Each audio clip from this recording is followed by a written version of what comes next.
자원부국으로서 네. 또 인구 대국으로서 또 새로운 생산 거점 또 포스트 차이나의 대안 그 니켈의 가장 세계에서 생산량과 매장량이 많은 나라가 네. 바로 인도네시아입니다. 현대차를 비롯해서 전기차 공장이 속속들이 인도네시아에도 지금 들어서고 있거든요. 네. 아마 인도네시아로서는 아세안에서 가장 선도적인 전기차 헙을 지향을 하고 있기 때문에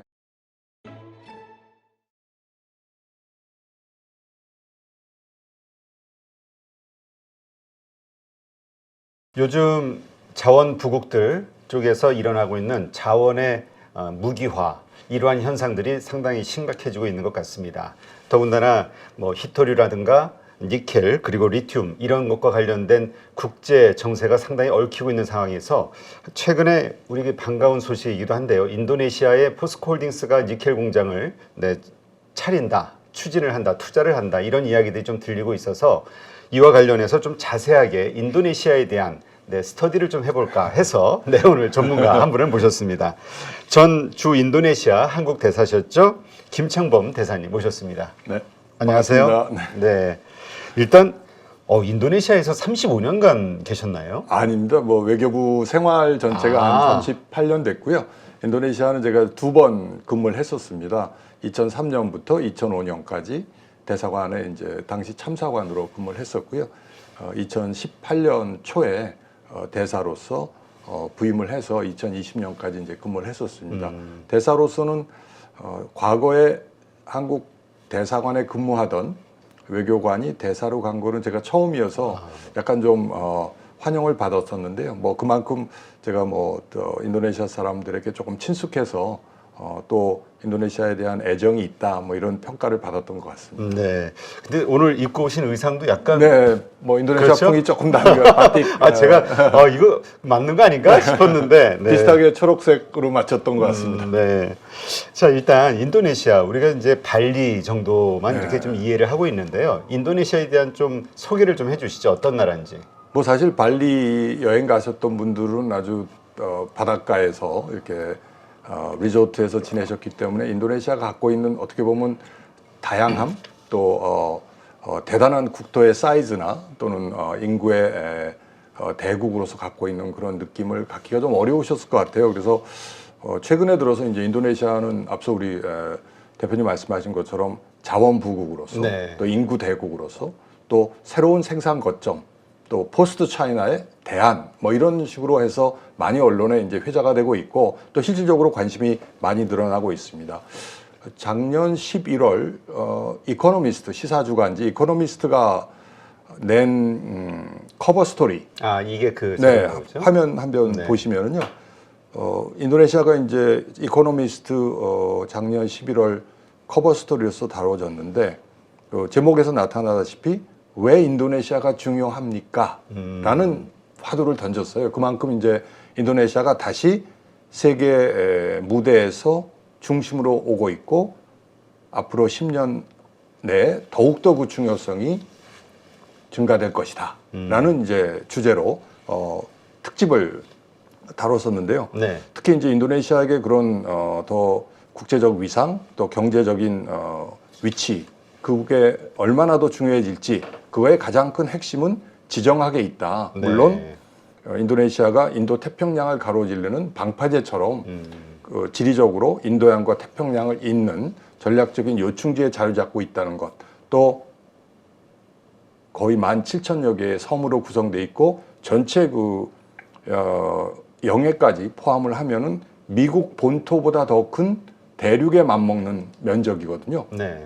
그리고 앞서 말씀하신 것처럼 자원부국 뭐 이런 것들이 인도네시아를 더욱더 경제 강국으로서 그렇게 다루게 될 것이다 하는 그런 내용으로 이코노미스트가 특집을 내셨습니다. 그게 어떻게 보면 이코노미스트 그 특집 스토리 자체가 지금 저희가 관심을 갖게 되는 그 배경을 한마디로 표현해주고 있지 않나 하는 그런 생각입니다. 네. 인구가 많다 하셔서 이렇게 좀 찾아봤더니 2억 7,700만이 네. 넘네요.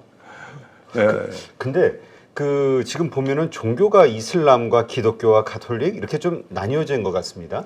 종교는 가장 이제 이슬람, 소위 무슬림 인구가 한 87% 정도에서 다의 다수를 이루는데 인도네시아가 소위 건국을 할 때부터 건국의 이념의 가장 큰 부분이 다양성이었습니다. 그리고 종교에 대한 포용성. 그래서 실제로 무슬림 인구가 대다수이긴 하지만 기독교, 천주교, 불교, 힌두교와 같은 여타 종교들을 다 하나로 포용하는, 그래서 어떻게 보면은 저희가 인도네시아에 갔을 때 보면은 여기는 전부 다 무슬림이라서 돼지고기도 안 먹고 뭐 술도 안 팔고 그렇게 이제 많이들 인식을 하잖아요. 근데 실제로 발리에 가시면은 여기는 돼지고기도 팔고 뭐 무슨 바비 굴링이라고 그래서 우리 같으면 돼지 바베큐 뭐 이런 것들도 이제 맛집에서 많이 내놓고 하고 또 술도 맥주도 마시고 그러거든요. 그래서 거기는 이제 발리는 힌두교가 주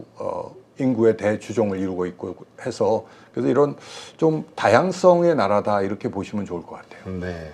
아, 그렇군요. 제가 이슬람 하면은 뭔가 그 종교 배타적이고 예, 좀 그죠? 뭔가 네. 다른 종교랑 배타적이고 네. 그래서 우리가 중동 지역에 무슨 선교 간다 이거면 목숨 걸고 그렇죠. 가는 거 아니냐라는 네. 인식이 조금 있잖아요. 네. 그런데 여긴 좀 다르군요. 네, 분위기가. 실제로 내각에도 정부의 장관들 중에도 기독교나 천주교 신자도 많이 포함되어 있고요. 또 정부에서는 가급적 종교 간 대화, 우리 같으면 이제 뭐 이슬람 지도자들이 각 종교의 지도자들과 같이 자주 대화하고 또 국정에 큰 자문 역할도 하고 그렇습니다. 네. 근데 우리가 이 아세안 국가 하면은 뭔가 좀 아직은 잘 못 사는 나라? 네, 이렇게 좀 경제적으로 그렇죠. 좀 낙후돼 있는 나라라는 이미지가 있거든요. 우리가 잘못 알고 있는 건 없을까요?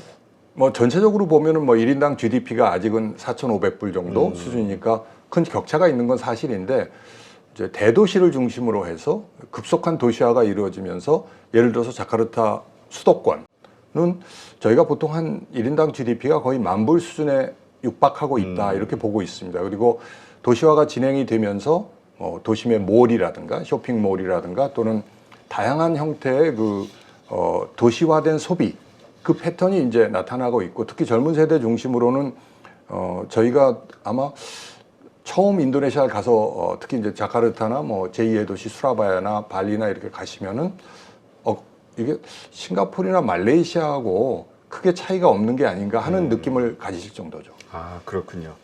지금 우리가 인도네시아에 대해서 특히 좀 관심을 갖게 된 게 사실은 요즘 뭐 투자 시장에서 가장 핫한 게 리튬이니 뭐 코발트, 히토류 관련된 아니면 무슨 니켈 뭐 관련된 것들이 되게 핫하단 말이에요. 그러니까 자연히 관심을 여기 크게 갖는데 요즘 가장 부각되는 나라 중에 하나가 인도네시아. 니켈이 그렇게 자원 부존량이 그렇게 크다면서요? 그렇죠. 이제 저희가 이제 전기차 배터리 뭐 이제 2차 전지 뭐 이런 얘기를 하면서 반드시 나오는 게 리튬과 이제 니켈이죠. 니켈은 제2의 금 뭐 이렇게도 이제 이야기를 하고 있어서 특히 이제 최근에 들어서 전기차로의 이제 전환이라고 할까요? 전동화로 전환이 이루어지면서 니켈에 대한 수요가 급증을 하기 시작을 했고 그 니켈의 가장 세계에서 생산량과 매장량이 많은 나라가 바로 인도네시아입니다.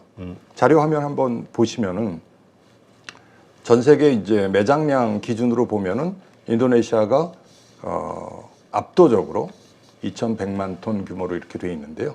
예, 호주, 그다음에 브라질, 그다음에 동남아시아에서는 필리핀이 이제 그 탑 10 안에 들어 있습니다. 그래서 이걸 보시면은 최근에 들어서 니켈의 부국으로서 인도네시아가 갖고 있는 잠재력 이것을 이제 주목하게 되는 거죠. 그리고 이제 특히 저희가 이제 왜 인도네시아에 가서 니켈을 채굴하거나 재련하거나 가공해야 되느냐 하는 이야기가 나온 것은 2020년부터 니켈 원광석의 수출을 인도네시아 정부가 금지시켰어요. 그러니까 과거에는 니켈 원광석을 가공하지 않은 채 그냥 그대로 수출을 해서 부가가치가 크지 않았던 데 비해서 인도네시아도 전반적으로 지금 글로벌 그런 경제 속에서 자원민족주의라고 할까요? 자국 광물이나 천연자원을 보호하려는 그런 추세에 힘입어서 인도네시아도 마찬가지로 인도네시아에 들어와서 채굴하고 재련하고 가공해서 부가가치를 높인 상태에서 수출을 하자 이렇게 이제 정한 거죠. 그래서 국가 정책 자체가 원광석의 수출 금지. 그래서 지금 이제 니켈 있습니다만 또 하나 이제 보크사이트라고 저희가 이제 알루미늄을 제조하는 데 있어서 가장 핵심적인 그런 소재인데 네.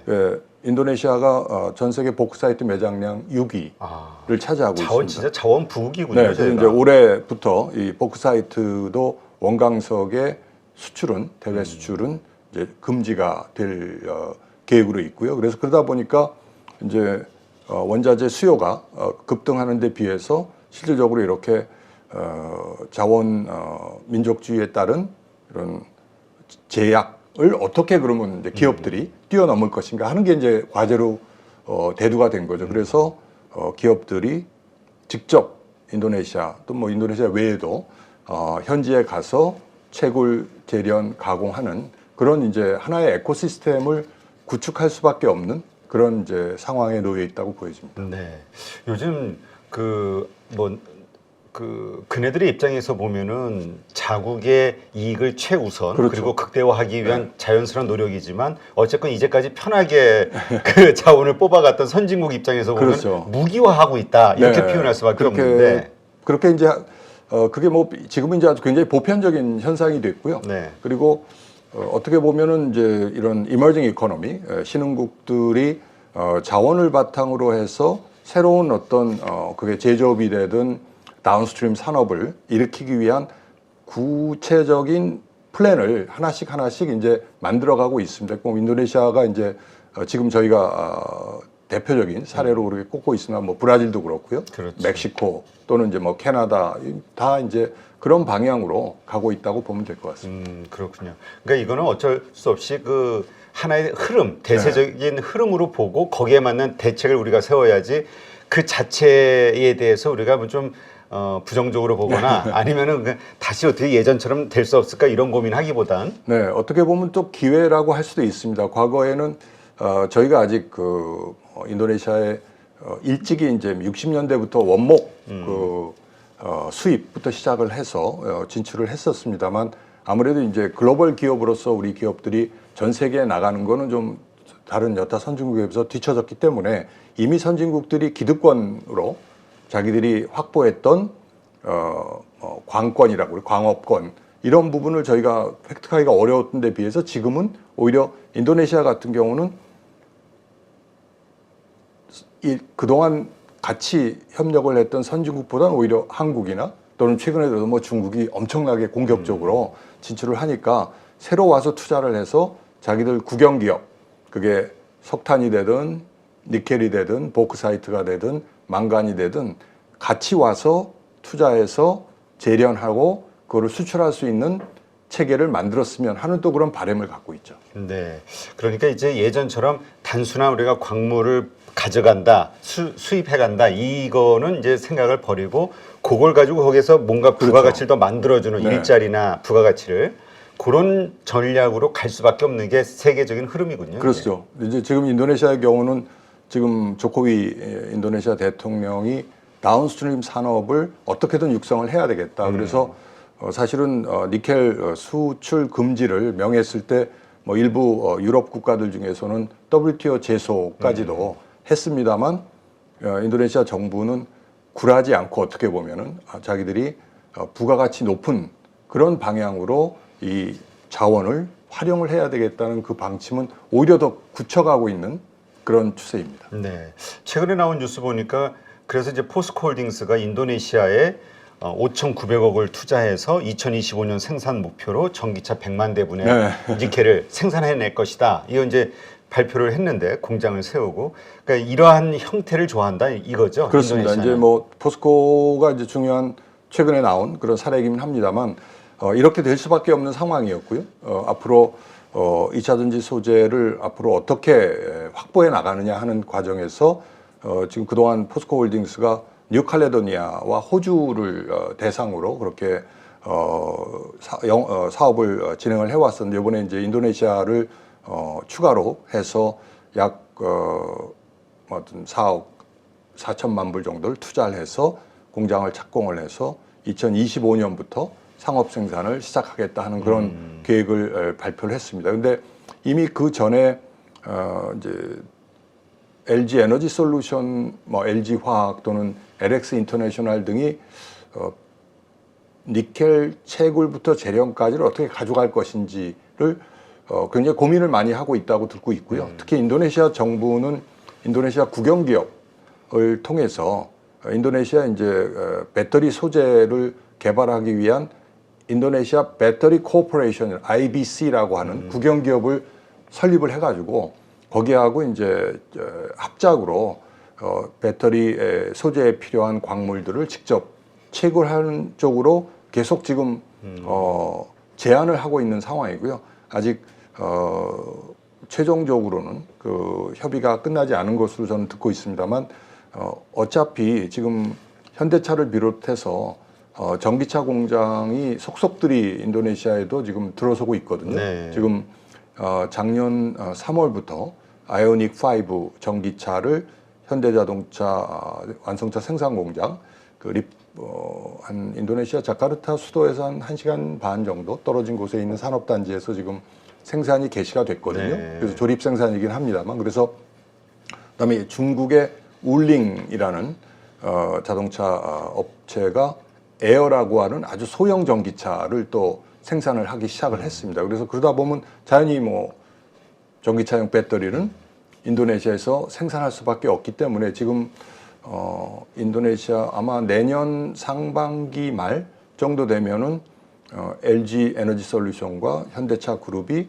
합작해서 지금 공장을 짓고 있는 배터리 셀 공장에서 메이드 인 인도네시아 배터리가 이제 처음으로 나오게 될 것으로 예상을 하고 있습니다. 그렇게 되면은 결국은 2024년 내년 후반기에는 메이드 인 인도네시아 배터리가 탑재된 메이드 인 인도네시아 전기차가 이제 양산이 되는 그런 어떤 획기적인 아마 인도네시아로서는 아세안에서 가장 선도적인 전기차 헙을 지향을 하고 있기 때문에 굉장히 환영할 그런 뉴스죠.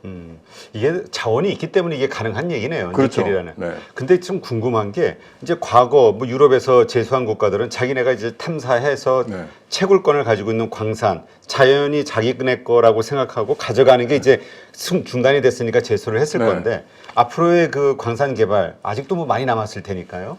이거는 그러면 외국 기업은 할 수 없는 건가요? 인도네시아 현재 정부에서는 인도네시아의 국영기업이나 또는 에너지나 이런 광산 기업들과의 제휴를 추천을 하고 있습니다. 그리고 실제로 인도네시아에서 이제 그 광물에 따라서 다르지만 100% 지분을 갖지 않도록 허용을 하기 때문에 아마 지금 포스코의 경우도 그렇습니다만 중국 기업들도 되게 이제 지분을 적절하게 이제 인도네시아 그 로컬 파트너하고 나눠서 투자를 하는 그런 형식으로 지금 개발을 하고 있죠. 네.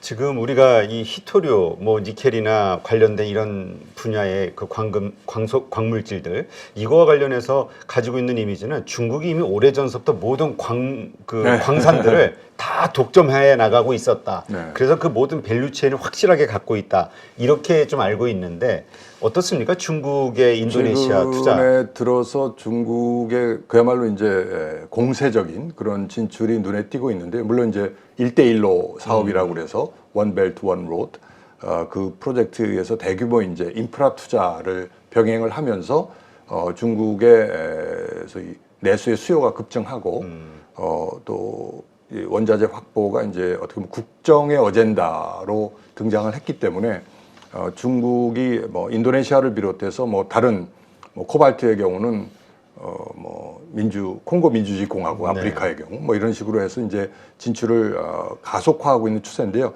자료를 한번 보시면은 니켈의 경우에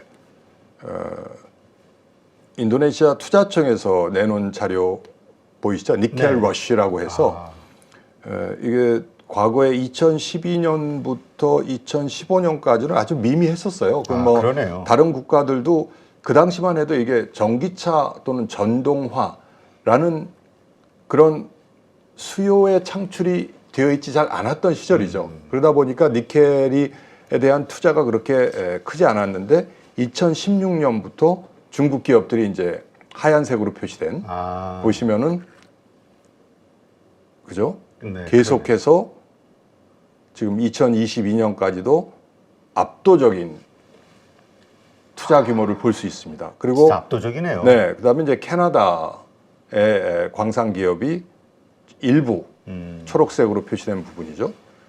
아직은 이 시점에서는 이제 허가가 나지 않았기 때문에 한국 기업은 뭐 아쉽게도 파란색이 거의 보이지 않는 이제 이 부분에 있어서 2023년부터 아마 이제 올해 이제 만약에 포스코 홀딩스가 이제 하게 되면은 이 부분에 들어가든지 이렇게 될 것 같습니다. 그래서 이 보시다시피 최근의 일이다.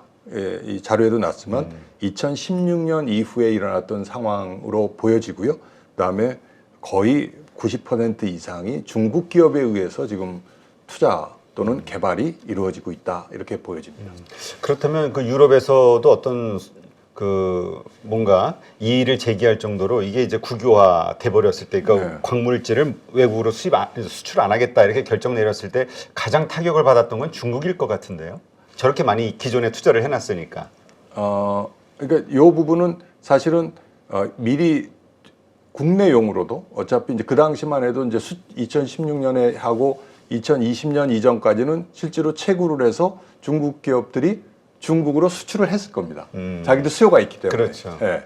근데 이제 2020년부터는 재련 뭐를 통해서 가공을 해서 뭐 중국이 되든 또는 여타 수요처가 한국이 되든 이제 수출을 하게 되는 상황이라서 아마 중국 기업으로서는 이 지속적인 투자가 자기들에게 상당한 득을 갖고 오고 있다 이렇게 이제 생각을 할 거고요. 최근에 이제 지금 LG 에너지 솔루션이나 또는 여타 우리 기업들이 투자를 하는 데 있어서도 사실은 기존에 뭐 중국 기업들 화유가 되든 뭐 칭샨이 되든 이런 대규모 중국 기업들과 같이 들어갈 수밖에 없는 상황인데 아시다시피 이제 미국이 인플레이션 감축법 네. 해서 중국을 견제하기 위해서 핵심 광물의 경우에 특히 배터리용 전기차 배터리용 핵심 광물의 경우는 중국산을 이제 최대한 제거하려고 하는 그런 이제 움직임이 있지 않습니까? 그래서 뭐 그렇죠. 일단 40%부터 시작을 합니다만 그래서 그럴 경우에 지금 이제 인도네시아의 경우는 인도네시아 산이라고 보이지만 나중에 중국 기업이 상당한 지분을 갖고 있는 이제 합작법인들 통해서 채굴 또는 재련된 거를 어떻게 미국이 또 받아들일지 근데 그런 부분이 약간 이런 우리 기업들이 장기적인 투자를 하는 데서 지금 약간 고민거리라고 생각이 돼요. 하긴 우리가 기대했던 것 중에 하나가 인도네시아에서 우리가 재련해서 가져오는 여러 가지 그 소재들도 한국산으로 인정을 해주면 IRA에 포함이 되게끔.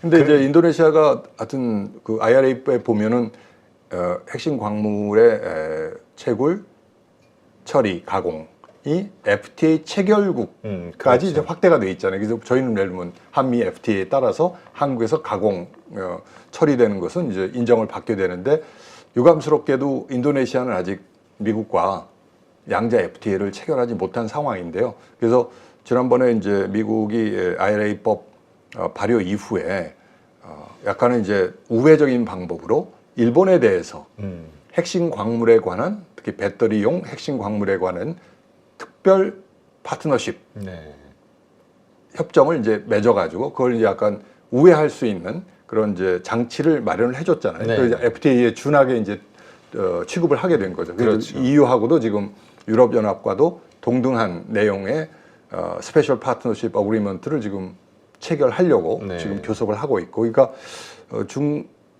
중국에 대한 그런 고려도 있고 또 인도네시아도 자체적으로 미국까지 수출할 수 있는 길을 열고 또 미국이 아니더라도 한국이나 다른 일본에 수출하게 돼서 그것이 미국 시장에 갈 수 있도록 하기 위해서는 미국과 별도의 이 핵심 광물에 관한 파트너십을 맺어야 되겠다 해서 제안을 한 것으로 알고 있고요. 지금 협의를 하고 있는데 어느 정도까지 미국이 그 저희 FTA 체결국으로서 동등하게 인정하는 그런 단계까지 갈 것인지는 아직은 이제 확실치 되고 있지는 않습니다. 그런데 한 가지 저희가 이제 눈여겨 볼 만한 거는 인도네시아를 포함을 해서 14나라를 대상으로 미국 주도하에 네. 인도 태평양 경제 프레임워크 IPEF, 네. IPEF라고 하는 게 지금 협상이 진행 중이잖아요. 그래서 그렇죠. 인도네시아는 이제 초기부터 그 교섭 화면 보시면은 인도네시아가 이제 요 파란 선으로 된 부분이 이제 IPEF에 이제 현재 교섭을 진행하고 있는 인태 경제 프레임워크의 회원국인데요. 여기서 이제 공급망 부분이 들어가 있어서 이 IPEF가 어느 정도까지 진척이 돼서 하나의 어떤 원칙적인 합의에 이르게 되면은 이런 부분도 약간은 미국의 의사 결정에 또 영향을 미쳐서 인도네시아에게도 유사한 그런 대우 또는 지위를 부여할 수 있지 않을까 하는 그런 또 관측도 있습니다. 네. 근데 가장 걸림돌은 결국 중국이겠네. 이미 거기 워낙 많이 투자했으니까 그렇습니다. 인도네시아에 대해 호혜를 베푼다 차원에서 뭔가를 해도 결국은 이게 중국 기업의 이익으로 돌아가는 게 아닐까? 그렇죠. 이런 그래서 측면. IRA 인플레이션 감축법안에 보면은 Foreign Entity of Concern이라고 그러니까 외국 우려 기업, 외국 우려 뭐 하여튼 그 부분은 아직 그걸 중국이라고 딱 정의하진 않았지만 아마 요 가이드라인이 그렇죠. 나올 거거든요. 뭐 금년 말쯤 나올 거라고 이렇게 하는데 만약에 여기서 그냥 단순히 중국에 소재하는 기업, 중국에 뭐 본사를 두고 있는 기업이라든가 이렇게만 되면 아무 문제가 없을 텐데 중국이 뭐 50% 이상 투자한 기업, 그게 꼭 중국에 소재하지 않더라도 예를 들면 인도네시아가 되든 뭐 브라질이 되든 아르헨틴이 되든 그렇게 되면은 이제 좀 셈법이 굉장히 복잡해지는 그런 상황이기 때문에 그 부분까지 손을 대면은 사실상 세계 어디 곳에서도 지금 현재와 같은 그 공급망, 광물 공급망을 놓고 보면은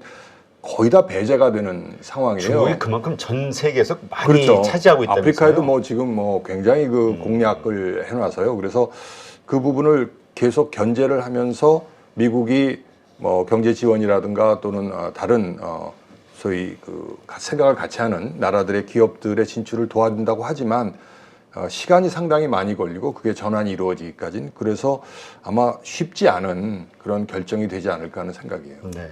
하여튼 이것을 보더라도 어차피 우리는 2차 전지와 관련해서 밸류체인이 확 잡혀 있고 최종 네. 제품까지 자동차까지 그렇죠. 이미 돼 있으니까 이 원료에 대한 이 광물에 대한 부분을 정말 적극적으로 뭐 인도네시아가 됐든 막 투자를 할 수밖에 없는 해야만 하는 상황이겠네요. 그렇죠. 그래서 이제 뭐 자원 외교의 필요성이 요즘 다시 또 부각이 되는데 이제 뭐 광물자원공사라든가 이제 그런 곳에서 조금 더 적극적으로 굉장히 진취적으로 해야 되는데 그 부분이 사실은 이게 공기업들이 갖고 있는 한계라고 그럴까요? 이제 이 원자재 가격이라는 게 워낙 기복이 심하고 갑자기 앙등했다가 또 뭐 경기 침체라든가 수요의 둔화에 따라서 또 갑자기 또 그 가격이 하락하는 경우도 있어서 그런 경우에 따라서 이제 장기적으로 투자한 결과에 대한 평가 이런 부분이 이제 공기업들은 이제 책임 문제가 나오니까 사실은 굉장히 소극적인데 국가 전체로 보면은 사실은 공기업에서 좀 치고 나가줘야만 민간 기업들이 조금 더 뭐 마중물을 받아서 또 투자할 수 있지 않을까 하는 그런 생각이 들어요. 그렇죠. 이 자원 개발이라는 건 워낙 시간이 그 많이 걸리죠. 시간과 돈과 그렇습니다. 그리고 성공 가능성도 그럼에도 불구하고 이게 완전히 뭐 어떻게 보면 과거에는 뭐 약간은 로또 같이 네. 어디 유전이 터졌다 하면은 한 방에 뭐 그러니까 일확천금 이런 얘기 했지만 사실은 실패 사례가 더 많죠. 그렇죠. 수십 번 실패하고 네. 하나에서 터지면 50년 만에 드디어 금맥을 발견했네. 뭐 원유를 발견했네. 근데 다행히 이제 뭐 니켈이라든가 뭐 복사이트라든가 지금 인도네시아가 하고 있는 보유하고 있는 광물 자원의 경우는 대개 이미 벌써 탐사가 다 이루어졌고 네. 매장량이 확인이 되고 해서 사실은 뭐 이거 자체가 뭐 불확실성의 세계로 들어가는 건 아닙니다만 이제 대규모 투자가 필요하고 또 그만큼 또 이제 앞으로 경기 예측이라고 그럴까요? 또 수요가 얼마나 지속적으로 창출이 될지 이런 부분이 이제 같이 받쳐줘야 되는 부분이고, 근데 대표님 말씀하신 것 보면 사실은 저희는 이제 다운스트림 쪽에 워낙 그 연관 에코시스템을 저희가 산업적으로 갖고 있기 때문에 굉장히 그 저희가 적극적으로 추진을 해야 될 부분이라고 생각합니다. 네, 알겠습니다.